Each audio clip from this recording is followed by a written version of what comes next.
Okay, and welcome everyone to today's Facebook Live with Jackie Lowe Stevenson.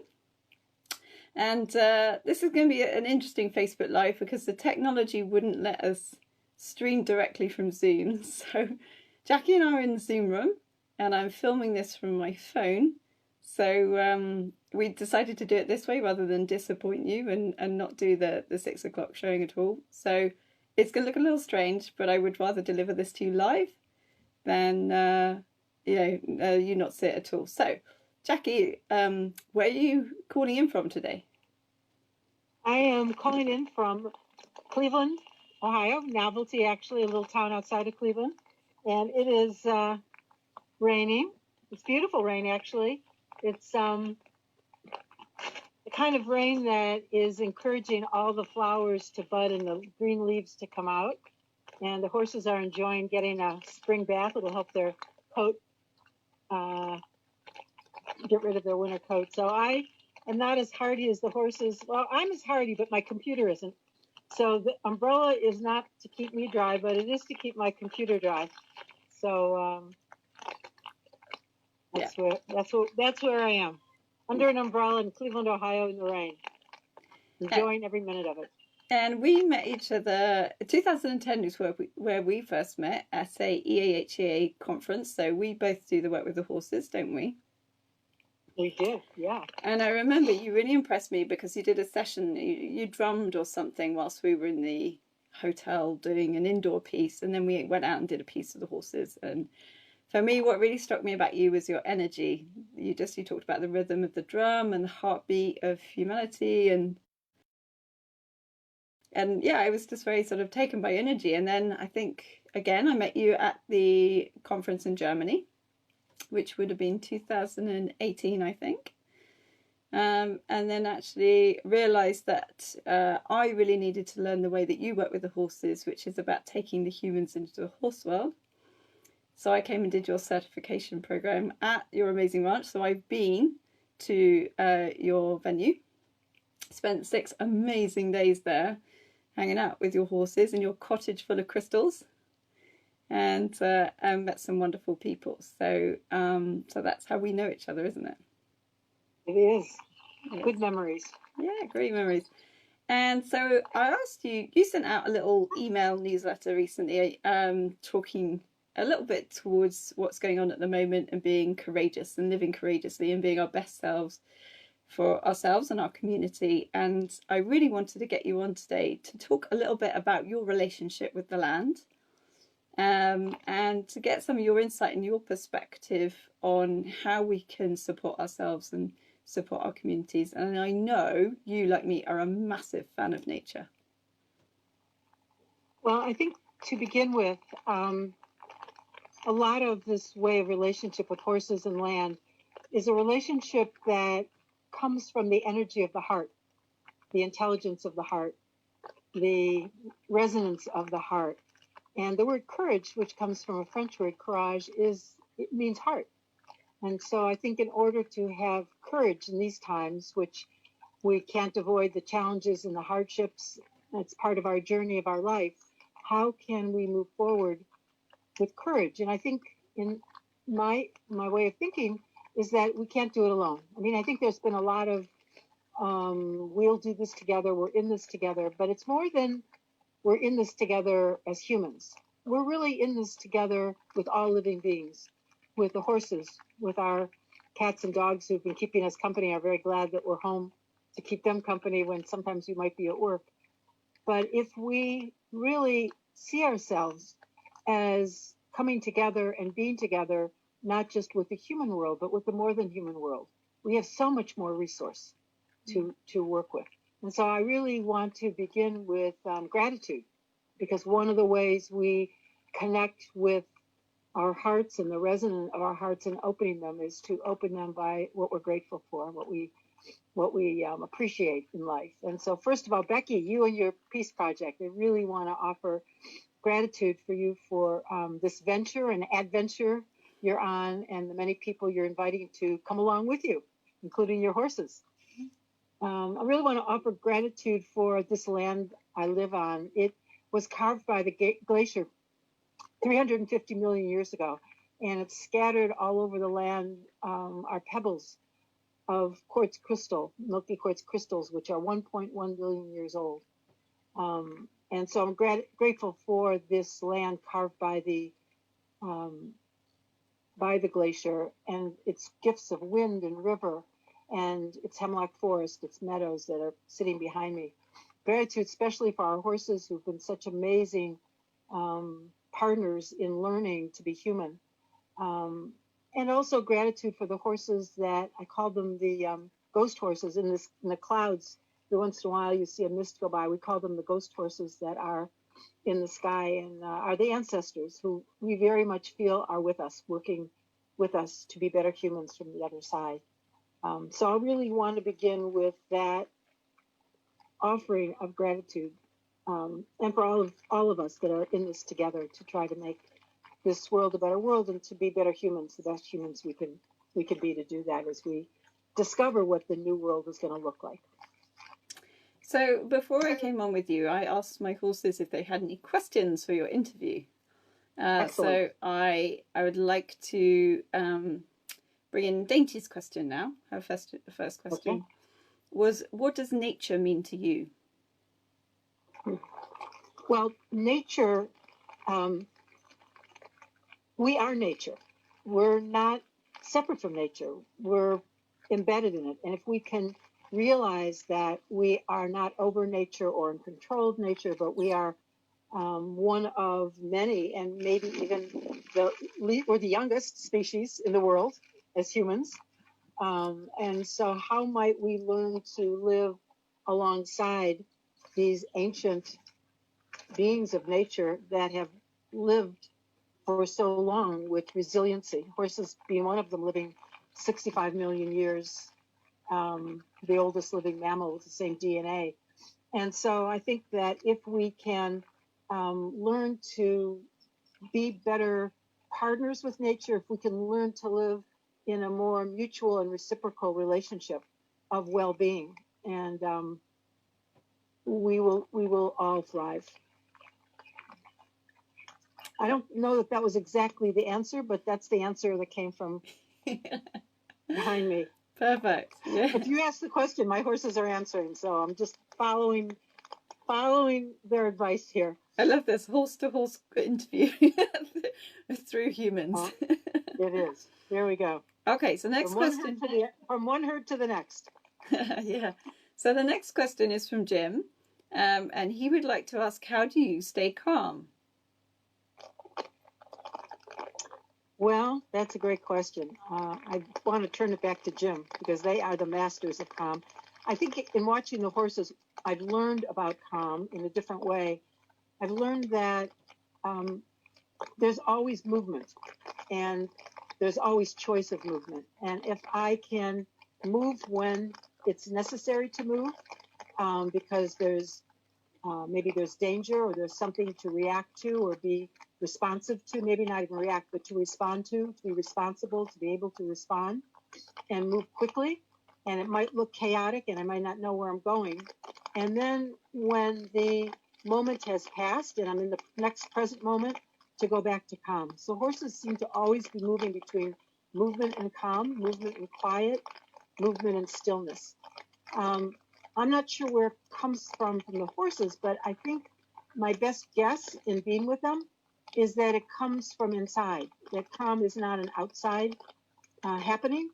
It starts from within, and it starts with being connected to something greater than me, and that being the earth. So if I lose my direction and I am feeling like I am lost or can't find my way, if I just feel my feet under me and I feel the earth under my feet, at least I know where I belong in that moment. And so I think connecting to the earth is one way, connecting to myself, connecting to the world around me, and breath. I watch the horses and they seem to calm down through breath, either giving big snorts of breath or quieting breath. So I think using breath. And I think one of the things I'm learning from the horses, and I'm just at the very beginning of learning, is to listen to the horses from my heart and listen through breath is one of the ways. So how might I better listen to the horses? And for any of you that are interested in the technology and the science behind that, heart math is a wonderful science that has lots of research that says that our heart is one of our most intelligent organs. It has as many neurons, if not more, than our brain, and it thinks differently. So if we only depend upon our thinking brain, we miss the intelligence of our heart brain. And in times of chaos and fear, going to our heart brain is the much more horse sensible way to start, and then take it up to your mind. So I think being heartfelt is a great way to stay calm or become more calm when it's time. I had this incredible experience last year with some wild ponies in the southwest of England.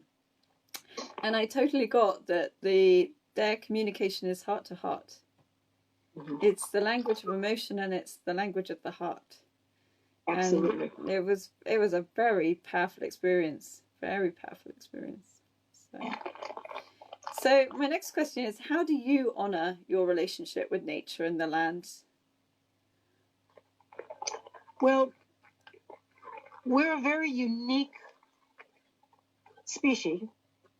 No better than, no smaller than, no bigger than any other species, but we have our certain uniquenesses. And I think that it is to make a decision and to be aware that, I think, well, let's take a couple steps back. One of the things that many of the people I'm working with are struggling with these days, who am I? I coach a championship ice skater, and she can't skate right now, and she has spent her whole life preparing to go to the Olympics, which was just a few paces ahead. And she and her skating partner, they skate pairs, were practicing, and they had just left their house and were about to go to a new house with a new trainer and a new coach to prepare for the Olympics when this disruption in our society happened. And now she can't skate, and she's skated since she's been 6 years old. And she asks, who am I? I don't know who I am. I'm not a skater. I don't know where I live. Where do I belong? And so I think it's a question of identity. I think people are struggling with who am I? And I think the larger question is not who am I, but who are we? And maybe the even bigger question is, who do I choose to be? And who do we choose to be? I think as humans, we have a great opportunity to choose how we want to be in the world. I think that nature has the benefit of knowing exactly who it is all the time, and it is resilient. But as humans, we get confused about who we are, what is our place, where do we belong, how do I contribute? And I think that nature helps us discover our most authentic inner nature, especially the horses, who are always honest. And as we get more comfortable and more resonant with who we are and compassionate with that frail, imperfect human self, we can be more generous and compassionate to others as well. And I think in nature, there is no judgment. There is no resentment. There just is the present moment of living. And it also, I think nature doesn't hold so tight to the line between living and dying. That if something in nature dies, it offers a new possibility. So a tree falls and it becomes homes for the chipmunks, and then it returns to the earth to enrich the earth, and then it grows back into a tree. And I think as humans that we hold on to life so dearly that we can't appreciate all the phases of living and letting go. And so maybe nature can help us learn more about letting go of all kinds of things, material things, technological things, resentments. Sometimes things that need to die aren't just the body, it's old habits that keep us from being fully who we are. There's so much I want to pick up on what you've just said there. So to start with, who are we? That's a fundamental question, isn't it? Because we're not our job title.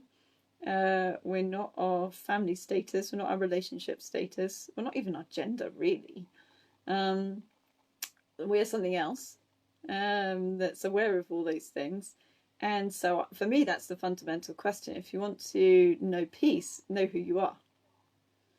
Because when you know who you are, yeah, go on. Go ahead. Yeah. But when you know who you are, there's no struggle.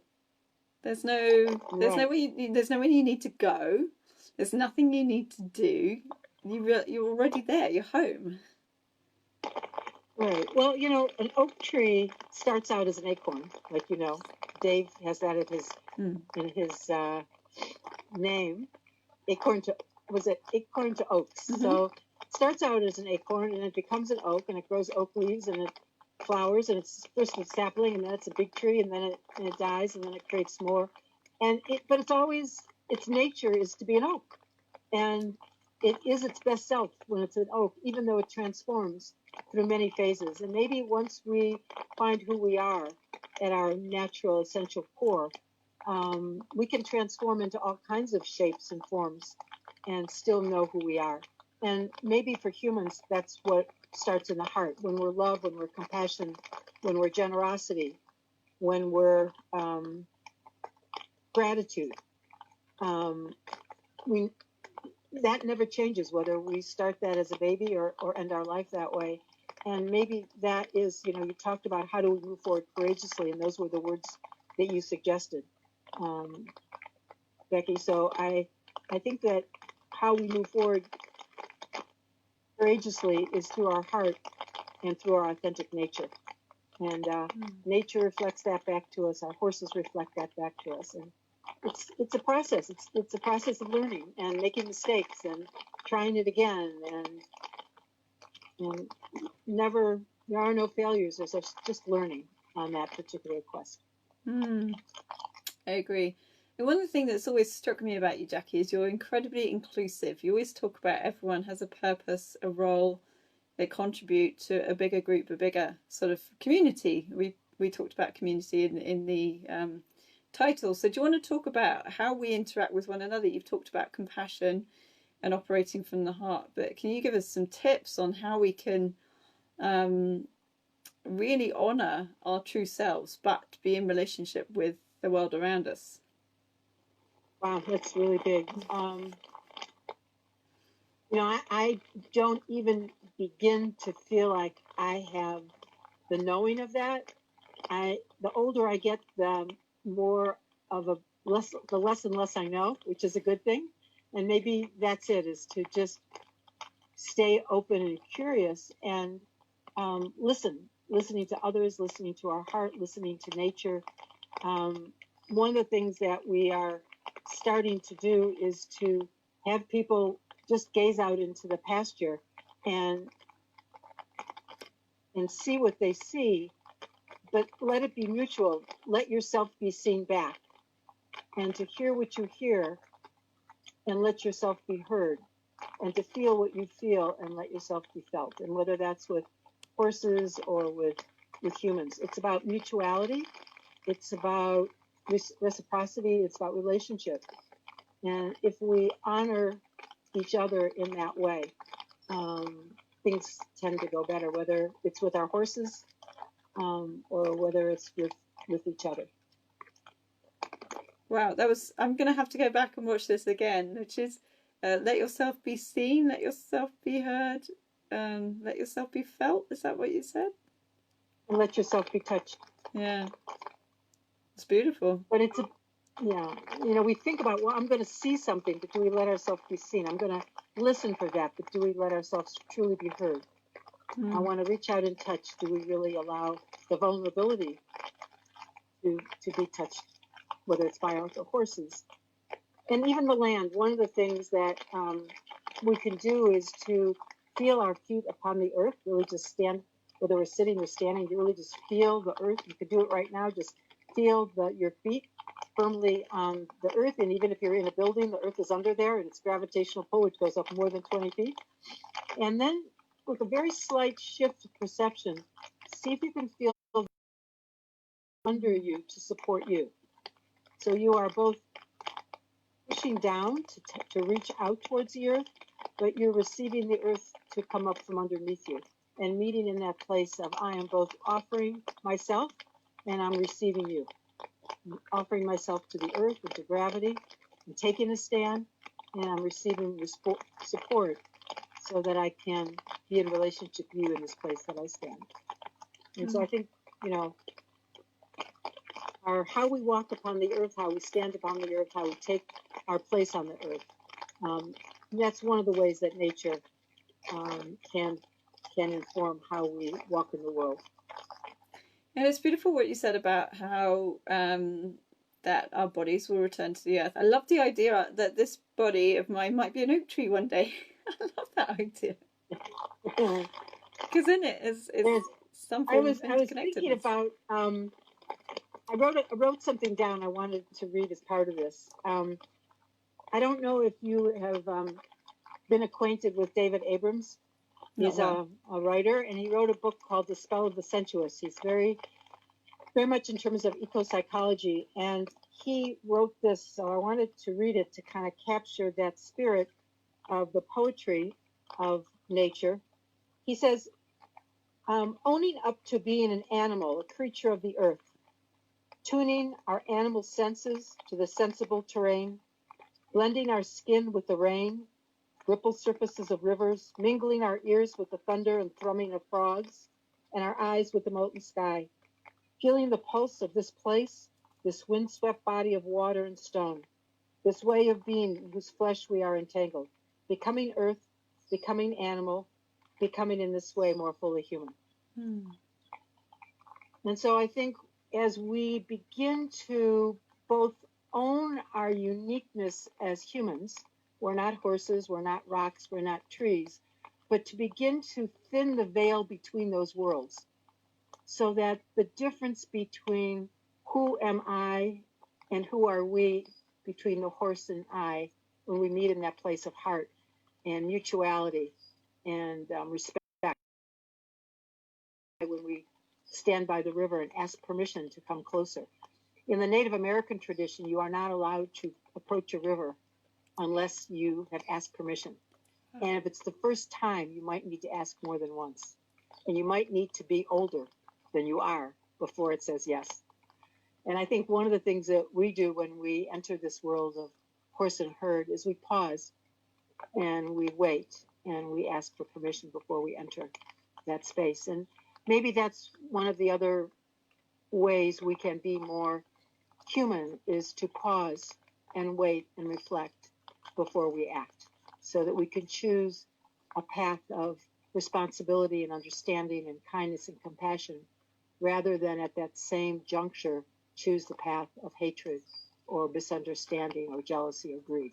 We can pause at that path and see which one we're going to take, and we have a choice.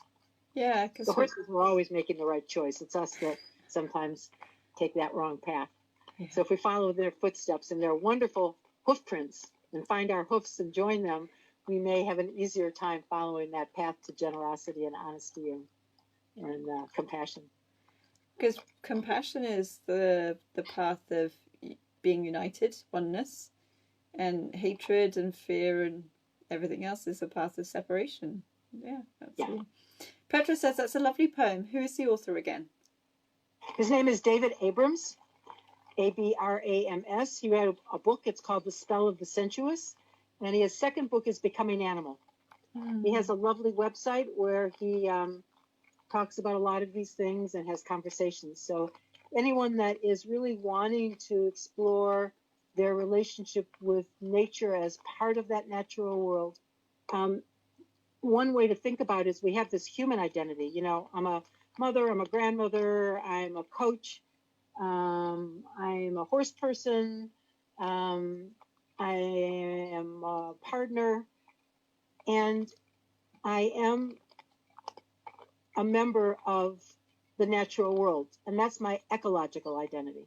All the first ones were my human identity. But my ecological identity answers the question, who am I within the family of nature? And how am I to be? And what is my purpose? And if you say, what is my purpose within the family of nature? It might come out differently. That's amazing. I think I'm going to wrap it up there because I don't think we can top that question. That's just such a powerful question that I would love to leave everyone with. So we're all coming up to the half an hour anyway. So couple of things. First of all, just for a second or two, can you just take your umbrella away so we can see your face, because you're in shadow at the moment. So yeah, yeah. Actually, the rain is sort of stopping. I was mostly just protecting my computer. Yeah.